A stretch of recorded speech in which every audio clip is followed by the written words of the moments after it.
The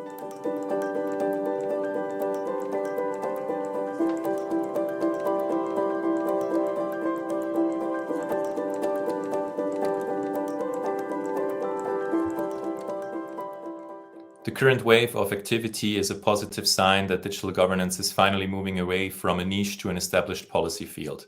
However, given the already big knowledge gap between the people creating the technologies and policymakers, education will be a key challenge that needs to be overcome for efficient international cooperation. If this gap widens even further, we run the risk of coming up with bad policies that might end up creating more harm than good. It is essential that we have spaces for policymakers and technology experts to exchange and learn from each other beyond lobbying efforts. And this also requires the private sector to step up.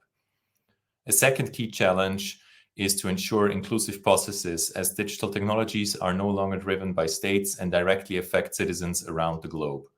Effective representation of various stakeholder groups, also geographically and in terms of perspective, will be a key element for legitimate international cooperation. I'm convinced that digital policy is by its very nature a policy field in need of interdisciplinary and connected thinking, way beyond computer science. We have directly seen this on a smaller scale in our work at the Swiss Digital Initiative, where we bring together experts from different fields and stakeholder groups. Lastly, the third challenge is that in all the current activism and race to build new institutions, we risk ending up creating a patchwork that has too many loopholes and allows for easy forum shopping. While it is high time to act, policymakers face the difficult challenge of not jumping to conclusions too quickly. It might be a good idea to first agree that current rules should also apply to new digital technologies and then clearly identify the gaps and new questions those technologies raise.